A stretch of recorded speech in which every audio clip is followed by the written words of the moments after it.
Assalamualaikum warahmatullahi wabarakatuh. Ya, pada pembahasan kali ini saya ngebahas tentang toilet training. Nah, apa sih gitu toilet training gitu kan. Nah, ini toilet training untuk anak ya. Nah, kita ajarkan anak sejak dini untuk pipis atau pup di toilet di tempatnya. Nah, kebanyakan kan masih memakai pampers gitu ya. Nah, di sini ada permasalahan yang sudah saya jabarkan jadi beberapa poin. Nah, permasalahan yang pertama itu anak bukan diasuh oleh orang tuanya. Nah, mungkin orang tuanya itu adalah ada suami dan istrinya sibuk bekerja ya, atau ibu dan ayahnya sibuk bekerja, sehingga bukan mereka yang mengasuh, misal kakek atau neneknya, atau juga bibinya. Sorry, bibi di sini maksudnya adalah babysitter ya. Nah, atau misalnya bibi atau pamannya atau tetangganya. Nah, ini ya yang kebanyakan atau mayoritas adalah di poin pertama ini, bisa diasuh oleh kakek neneknya atau juga babysitternya. Nah, untuk babysitter sebenarnya karena kita bayar ya babysitter. Nah, ini harusnya bisa kita tegasin untuk ajarkan babysitter ini untuk ya kita implementasikan si toilet training ini gitu kan. Lalu poin keduanya itu orang tuanya malas ya. Nah, banyak ya orang tua, kadang kitanya di rumah tapi punya babysitter, ya anggapnya kita ya udah main aja ke anak.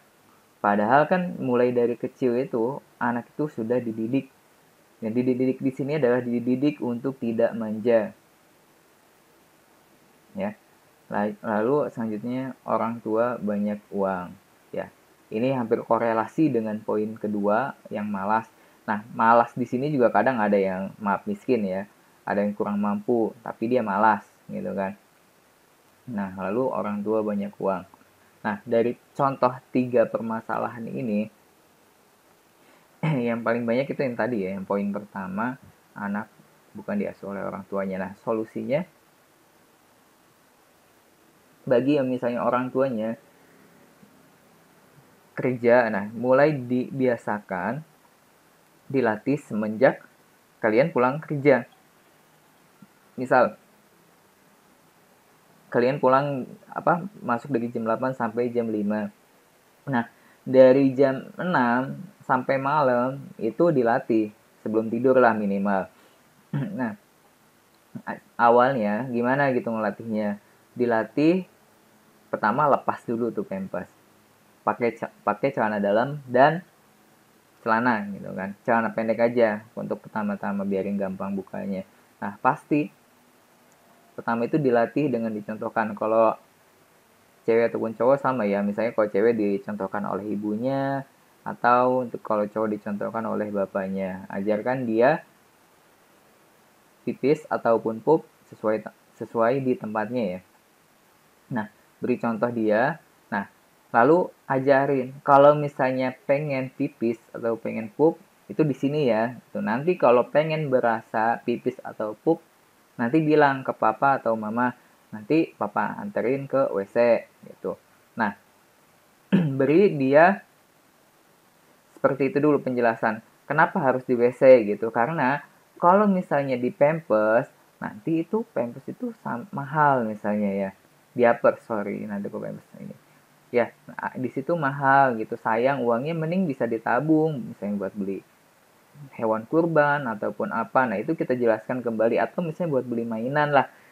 Jadi nanti kalau anak berhasil juga harus kita kasih reward ya. Reward di sini yang mereka suka aja. Misalnya kalau suka jalan-jalan ya kasih dia jalan-jalan. Kalau misalnya dia suka mainan ya kasih aja mainan. Nah, pasti pada prosesnya itu nggak langsung gampang gitu. Nggak sehari 2 hari, nggak seminggu 2 minggu, nggak sebulan 2 bulan. Nah, pasti melewati prosesnya. Mulai dari dia misalnya masih di celana nggak bilang gitu kan, pipis masih pup atau masih di celana yang nggak cenderung yang nggak bilang. Nah, itu jangan kita marahi, justru salah kalau kita marahi.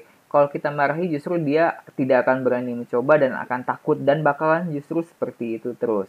Nah, solusinya ya sudah, kalau misalnya dia salah ataupun ya misalnya, "Pak, tipis gitu, padahal udah rembes misalnya sampai ke lantai, itu nggak usah kita marahi, cukup kita kasih tahu, misalnya kita pelin dulu bekasnya, gantiin celana anaknya, nih nanti kalau misalnya pipis di sini itu basah, nanti kamu bisa kepleset, nanti pipisnya di WC ya, tuh. Nah, dengan pola pikir seperti itu nanti anak itu mikir gitu, nanti oh iya kok pipis di sini aku bisa kepleset gitu dalam versi anak-anak ya. Nah, nanti dia bakal mikir seperti itu. Nah, setelah itu, misalnya sehari, 2 hari, atau seminggu seperti itu, nah kemudian dia mulai bilang nih, mama pipis, ayo cepetan gitu. Nah, ternyata dia bilangnya tuh pas udah mau keluar. Nah, tapi tibalah sebelum di WC ternyata udah rembes duluan, rembes ya. Tapi tetap masih sempat di WC. Nah, itu udah mulai tahap kedua gitu kan. Nah, selanjutnya mulai nanti kode tahap ketiga ya enak. Udah mulai bisa pipis udah di WC gitu. Nah, nanti kalau misalnya udah seperti ini, cenderung yang pintar siapa gitu kan. Ya, anaknya nanti akan dipuji. Oh, anak saya di usia segini udah nggak pakai pampers dan udah bisa pipis atau pup di toilet loh. Nah, kebetulan anak saya di sini diajarkan pada umur 1 tahun 5 bulanan ya, dan berhasil lulus toilet training pada 1 tahun 10 bulan udah full ya, udah nggak pakai gitu kan. Nah, jadi untuk apa gitu mengajarkan toilet training di sejak awal? Karena ada contoh sekolah, misalnya rumah tafis balita ataupun homeschooling untuk anak, itu dianjurkan diantaranya persyaratannya sudah lulus toilet training. Mereka nggak mengajarin, karena kan di sana tempat untuk kita mencari pendidikan, utamanya itu agama ya. Nah, jadi nggak boleh adanya najis gitu kan. Kalau biasain anak itu, ya makanya dididik sejak kecil. Dididik itu kok nggak salah, dididik untuk belajar mandiri. Oke, jadi kalau misalnya yang ada masih pampers di usia 4 tahun, nah itu orang tuanya harus berubah lah. Mau sampai kapan gitu ya.